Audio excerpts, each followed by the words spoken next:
कि देखिए, जब हमने 370 हटाया था, तब से चीन और पाकिस्तान ने ट्रेनिंग बहुत ज्यादा शुरू कर दी थी। मैं तब से बोल रहा हूँ कि आप पाकिस्तान से लड़ाई नहीं कर रहे हैं। अब ये कहना कि 80% जो है वो हथियार आता है उनके पास, ये बेबुनियाद बात है। बेबुनियाद इसलिए है, हमारे पास भी तो हथियार आता है, रशिया से आता है, इजराइल से आता है, फ्रांस से आता है, अमेरिका से आता है। तो इसका मतलब नहीं होता। देखिए, बाकी के लिए वो पाकिस्तान काफी है, चीन हमें अपना बराबरी का समझता ही नहीं है। तो वो जो चीजें कह रहा है, मैं वापस लूंगा। आज वो क्लेम कर रहा है अरुणाचल प्रदेश, आज उसको वो साउथ तिब्बत बोलता है, आज वो क्लेम कर रहा है पूरा लद्दाख। उसके पास काबिलियत है और मैं समझता हूँ कि वो 10 दिन में एक डिसाइसिव जो है लड़ाई लड़ सकता है। ना आपका दुश्मन चाइना है, ना पाकिस्तान है, ना आपका दोस्त अमेरिका है। अगर आप आज बात शुरू कर देंगे पाकिस्तान के साथ, वो बार बार आपसे कह रहा है कि मेरे से बात करिए आप पानी के ऊपर, ट्रेड के ऊपर और कश्मीर के ऊपर। तो आप बात तो करिए। आप कश्मीर पे तो बात ही नहीं करना चाहते हैं बिल्कुल। आप प्लीज जाइएगा वहां पर कश्मीर में, पता करिए खुद क्या सब कुछ नॉर्मल हो गया होता तो वहां से आप फौज निकाल लेते। वो आप निकाल नहीं पाए आज तक, क्योंकि आप ये दिखाना चाहते हैं आप बहुत ताकतवर हैं। अब सवाल ये, अच्छी बात है ताकतवर बनना, पर पहले बन तो लीजिए। दिक्कत ये है, कश्मीर पे 4 पॉइंट फॉर्मूला था मुशर्रफ का, हमने उस पर बातचीत करी, बैक चैनल बातचीत हो रही थी पाकिस्तान के साथ। तो कश्मीर का वो मुद्दा है जिसमें आपको बात करनी है। और आज कश्मीर जो है उसमें चीन भी फिजिकली बैठा हुआ है। भारतीय दिफाई तज्जिया निगार प्रवीण स्वाने ने व्लॉग में कहा है कि 1000 बार कहा है कि पाकिस्तान वो नहीं जो भारतीय फिल्मों में देखते हैं। फिर बता रहा हूँ, पाकिस्तान बहुत आगे निकल चुका है। पाकिस्तान से बच जाओ। पाकिस्तान अकेला नहीं है। पाकिस्तान के पास सिर्फ चीनी हथियार नहीं है। पाकिस्तान के पास वो कुछ है जो वो नहीं दिखाता। भारतीय हुकूमत कुछ भी बोलती रहे, दुनिया यकीन नहीं करेगी। दुनिया सिर्फ पाकिस्तान की मानेगी। चीन और पाकिस्तान हमें अपने बराबर का समझते ही नहीं हैं। मजीद भारतीय तज्जिया निगार प्रवीण स्वाने क्या कहते हैं, आइए जानते हैं। देखिए, चीन का बहुत बड़ा रोल हो रहा है हमारे एरिया में। अब जहां तक ताल्लुक है पाकिस्तान का और चाइना का, ये तो हम सब जानते हैं। जब से मोदी सरकार आई है, सबसे पहली बार ये हुआ है इंडिपेंडेंस के बाद कि आज हमारे दोनों बॉर्डर जो है वो लाइव है। दोनों के दोनों बॉर्डर, ऐसे पहले कभी नहीं हुआ।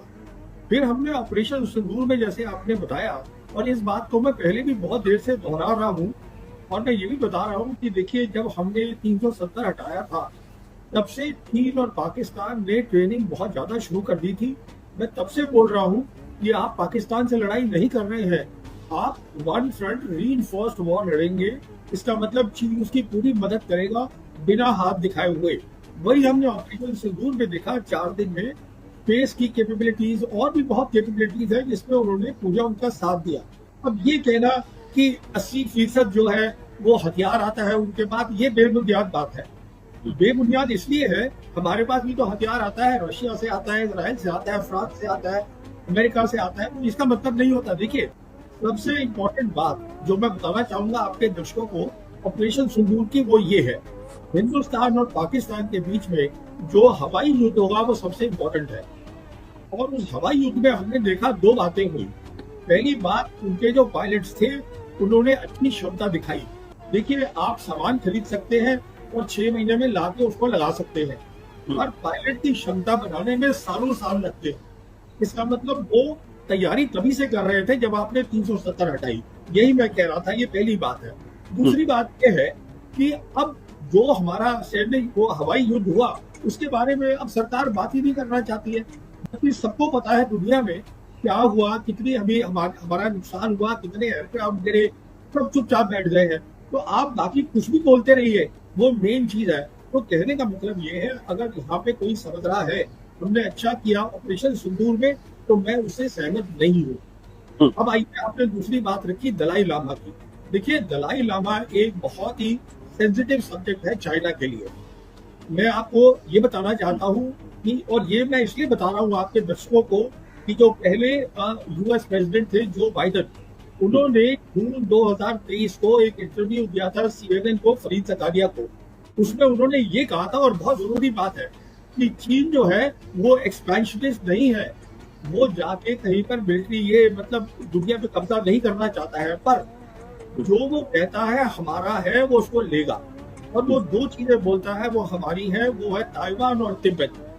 और अरुणाचल प्रदेश को वो साउथ तिब्बत बोलते हैं। तो कहने का मतलब ये है, दलाई लामा जो है उनके लिए बहुत इंपॉर्टेंट है। वो इसलिए है क्योंकि दलाई लामा आखिरवी कड़ी है उनके लिए पूरा कब्जा करने की तिब्बत पर।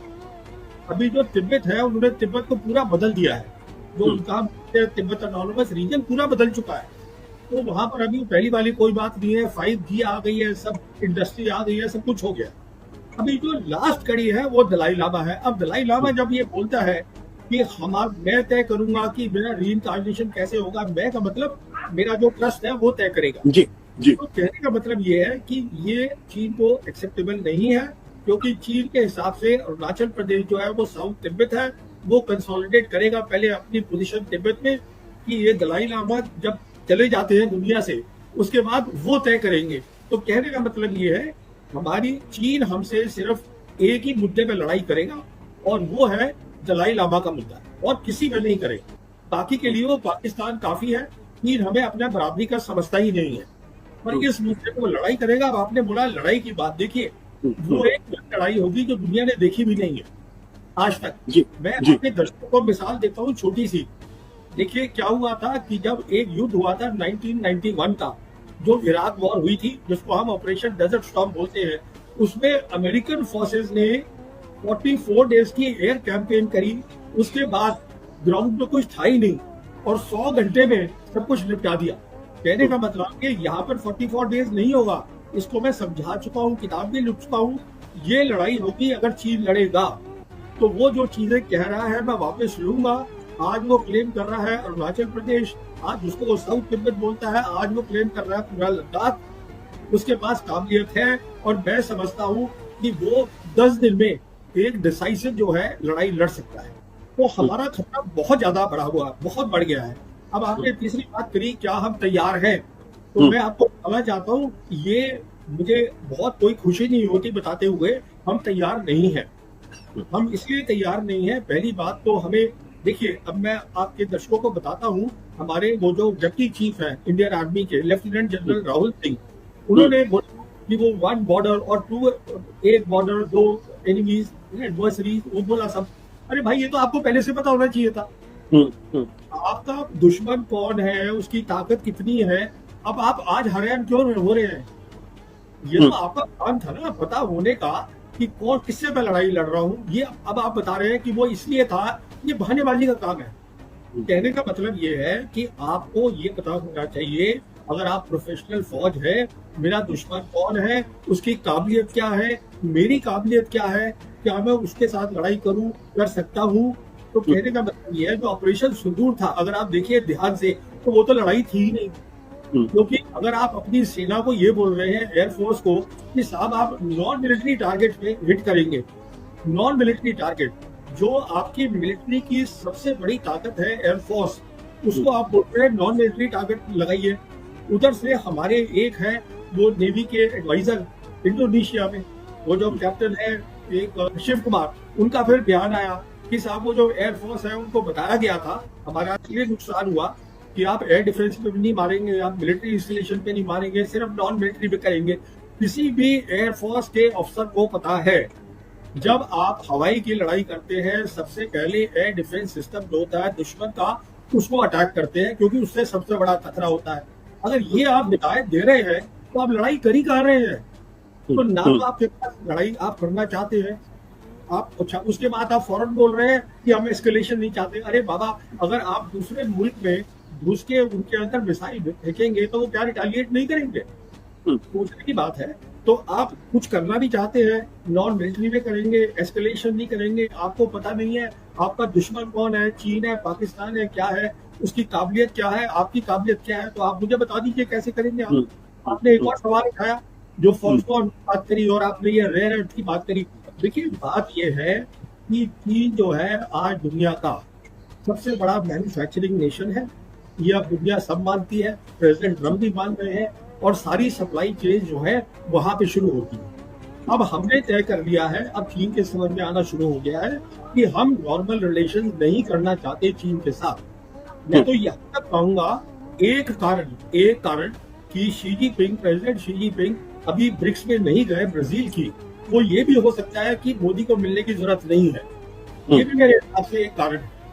बट प्रवीण जी, भारत सरकार तो लगातार ये कह रही थी, देखिए ऑपरेशन सिंदूर के दौरान हमारा जो निर्भरता थी उसने काम किया, देखिए ब्रह्मोस ने काम किया।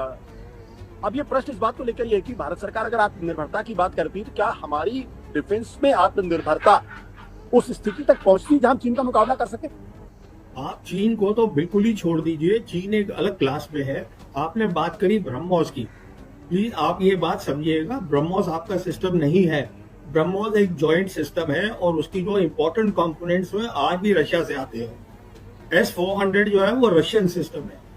जो आपका आकाश है जिसकी बारे में बात हो रही है, मैं आपको ये बताना चाहता हूँ, ये आकाश वो प्रोजेक्ट है जो 1984 में अब्दुल कलाम ने और prime minister Mrs Indira Gandhi ने as part of the missile programme उसको किया था। तो ये इसका जो फ्रेमवर्क और जो सोच है, मैं सिर्फ ये बताना चाहता हूँ, वो 50 साल से पुरानी है। आप कितनी भी इम्प्रूवमेंट कर लीजिए, कहने का मतलब ये है कि जब तक आप R&D में पैसा नहीं डालेंगे, और उसमें पैसा डालना होता है, टाइम लगना होता है, ये रातों रात आत्मनिर्भरता नहीं हो जाती। अभी जैसे आप खुद ही बोल रहे थे, एयर चीफ कह रहे हैं कि मेरी जो 42 स्क्वाड्रन की वो है सैंक्शन है, हालत बहुत खराब है, बहुत नीचे हो गया है, 2 फ्रंट मुझे संभालने हैं। वो कह रहे अब बात चल रही है कि अब हमको इंटरम में, बीच के पीरियड में, अभी आमका कहीं नहीं आ रहा है, वो जो 5th जनरेशन है हमारा, उसके इंटरम में हम F-35 लें अमेरिका से कि रशिया से हम Su-57 लें, इसकी बातचीत भी चल रही है। क्योंकि सवाल ये है, आत्मनिर्भरता एक नारा है, आप ये समझिएगा। मैं आपके किसी भी एक्सपर्ट से इसको डिस्कस करने के लिए तैयार हूँ। वो एक नारा है, जिस दिन मुझे दिख जाएगा इस पे रिसर्च हो रही है, पैसा डाला जा रहा है, एक टेक्नोलॉजी प्लान है। देखिए, आप जब भी कोई काम करते हैं, आप एक प्लान बनाते हैं कि ऐसी क्या चीज है मेरे दोनों दुश्मनों के पास जो मेरी प्रायोरिटी होनी चाहिए। यहाँ पे आप जैसे ड्रोन देखा, सब में वो ड्रोन के पीछे सब भाग गए, वो आपकी प्रायोरिटी नहीं है। आपकी प्रायोरिटी है इलेक्ट्रॉनिक वॉरफेयर, आपकी प्रायोरिटी है साइबर, आपकी प्रायोरिटी है स्पेस। वो आप नहीं करेंगे क्योंकि वो दिखता नहीं है, वो वर्चुअल डोमेन्स है। आप देख रहे हैं कि साहब गन चाहिए, आप बताइए मुझे 30 टन की गन आप कौन से वहां पे लेके चले जाएंगे हाई एल्टीट्यूड में चीन के खिलाफ। मैं ये कहने का मतलब ये है, देखिए मुझे खुद अफसोस होता है, मैं चाहता हूं हमारी सेना बहुत तगड़ी हो। अभी हालत ये है, सेना की काबिलियत है नहीं ज्यादा और हमारी असेसमेंट्स गलत है। वो आपने लेफ्टिनेंट जनरल राहुल सिंह को ही सुन लिया है। और जहां तक दुश्मन है, दुश्मन आज चीन वो है एक देश जो अमेरिका को टक्कर दे रहा है। आप समझिए आपने कहां कहां दुश्मनी बनाई है। और अगर आपको तरक्की करनी है, उसका एक ही रास्ता है, आपको शांति का रास्ता ढूंढना पड़ेगा और वो हो सकता है, आप करना नहीं चाहते। आप मुझे ये बताइए, पाकिस्तान आपका कैसे बन गया दुश्मन? अभी जब ये मोदी सरकार नहीं आई थी, पिछली सरकार तो उनसे बात कर रही थी, प्राइम मिनिस्टर वाजपेयी उनसे बात कर रहे थे। तो कहने का मतलब ये है, जब सरकार आती है तो दुश्मन बनते हैं नहीं। हमें देखना है, एक फॉरेन पॉलिसी ऐसी बनानी है जिसमें पीस हो, हमारी डेवलपमेंट हो। ना आपका दुश्मन चाइना है, ना पाकिस्तान है, ना आपका दोस्त अमेरिका है, ना इजराइल है। हर मुल्क अपना अपना देख रहा है, तो आपको भी अपना देखना है। अगर आप आज बात शुरू कर देंगे पाकिस्तान के साथ, वो बार बार आपसे कह रहा है कि मेरे से बात करिए आप पानी के ऊपर, ट्रेड के ऊपर और कश्मीर के ऊपर, तो आप बात तो करिए। अब आप कश्मीर पे तो बात ही नहीं करना चाहते हैं बिल्कुल। अब आप कहते हैं सब कुछ नॉर्मल हो गया। आप प्लीज जाइएगा वहां पर कश्मीर में, पता करिए खुद क्या सब कुछ नॉर्मल हो गया। होता तो वहां से आप फौज निकाल लेते, वो आप निकाल नहीं पाए आज तक। कहने का मतलब ये है आशुतोष जी कि दुश्मन कोई नहीं होता कि चीन उसकी मदद कर रहा है, इसकी कर रहा है। वो तो शी जिनपिंग आए थे यहाँ पर अक्टूबर 2019 में, प्राइम मिनिस्टर मोदी को मिले थे महाबलीपुरम चेन्नई में। तब उन्होंने कहा था हमें ट्रायंगुलर पीस करनी चाहिए जिसमें चीन भी हो, पाकिस्तान भी हो और हिंदुस्तान भी हो, जिससे कि इस पूरे एरिया का डेवलपमेंट हो। वो आप करना नहीं चाहते हैं क्योंकि आप ये दिखाना चाहते हैं आप बहुत ताकतवर हैं। अब सवाल ये, अच्छी बात है ताकतवर बनना, पर पहले बन तो लीजिए। दिक्कत ये है कि वो ये कह रहे हैं कि आप हमसे कश्मीर में बात करिए। आप भी जानते हैं 2007 और 2008 में जब मुशर्रफ थे वहां पर रूलर और यहाँ पे थे हमारे मनमोहन सिंह जी, उस समय पूरा उनका प्लान बन चुका था पीस का। वो 4 पॉइंट फॉर्मूला है उसका, और उन दिनों कोई आतंकवादी नहीं हो रहे थे हमले। जब ये काम चल रहा था कुछ भी नहीं हो रहा था उन सालों में। तो अब सवाल ये है, वो कश्मीर में बात करना चाहते हैं, आप करना नहीं चाहते। वो ये प्रॉक्सी वॉर चलाते हैं, आप में सहने क्षमता नहीं है। उनको डराने की। अगर आप में आज वो ताकत होती है, देखिए ये 2-3 अलग अलग इशू है, इनको मिक्स करने की जरूरत नहीं है। प्रॉक्सी वॉर जो है वो एक मिलिट्री इशू है, उसके लिए आपको सैन्य ताकत बनानी है, और वो इसलिए कर रहे हैं क्योंकि वो कहते हैं कश्मीर पे बात करो। जब आप कर रहे थे उनसे कश्मीर पे बात 2006 और 8 के बीच में, कोई आतंकवादी हमले नहीं हुए, आप चेक कर लीजिए। अब सवाल ये है, अगर आप ये कह रहे हैं कि अब कश्मीर का मुद्दा ही हल हो गया, हमें सिर्फ पीओके लेना है और हमें कुछ नहीं करना है, तो सवाल ये है फिर आप ताकत बनाइए अपनी मिलिट्री ताकत। अगर आपकी बन जाएगी वो बंद कर देगा। तो ये जो है ये 3 स्टेप में काम होना है। पहला स्टेप ये है, हमें पीस चाहिए रीजन में। तो जैसे वो बताया गया था, हमें पीस चाहिए चीन के साथ, पीस चाहिए पाकिस्तान के साथ, और दोनों मुल्क तैयार हैं। चीन हमारे साथ नॉर्मल रिलेशंस करना चाहता है, हम नहीं करना चाहते। अगर आप पहले तो शांति कर लीजिए, अगर आप शांति कर लेंगे तब क्या है, तब टाइम होता है अपनी रिसर्च को सॉर्ट आउट करने में। उसके लिए फिर आप पूरी एक टेक्नोलॉजी पॉलिसी बनाइए। वो दूसरा स्टेप है कि साहब हमें क्या चीज चाहिए, कौन सी चीज हम बाहर से लाएंगे, कौन सी चीज के लिए हमको रशिया से ज्वाइंट वेंचर करना चाहिए, किसमें हम R&D डालेंगे, वो दूसरा स्टेप है। उसके बाद फिर वो टाइम आएगा जब आप कहेंगे कि मैं और आपको लड़ाई फिर लड़ने की जरूरत ही नहीं पड़ेगी। शायद अगर आप इतनी कोऑपरेशन कर रहे हैं और खुशहाली हो रही है, साउथ एशिया में तरक्की हो रही है, फिर आप किस बात की लड़ाई करेंगे। फिर भी आपको सैन्य शक्ति बनानी है क्योंकि डिफरेंस होना चाहिए। पर हम अब जो मैं आपको प्लान बता रहा हूँ वो अगले 10 से 15 साल का प्लान है। उससे भी क्या हालत होगी किसको क्या पता है। और आप तैयारी तो करिए, अपना टेक्नोलॉजी मैप बनाइए, आप पीस करिए रीजन के अंदर। उसके बाद देखिए स्टैंड हमारा क्या है कश्मीर पे। कश्मीर पे 4 पॉइंट फॉर्मूला था मुशर्रफ का, हमने उस पर बातचीत करी, बैक चैनल बातचीत हो रही थी पाकिस्तान के साथ। तो कश्मीर का वो मुद्दा है जिसमें आपको बात करनी है। और आज कश्मीर जो है उसमें चीन भी फिजिकली बैठा हुआ है।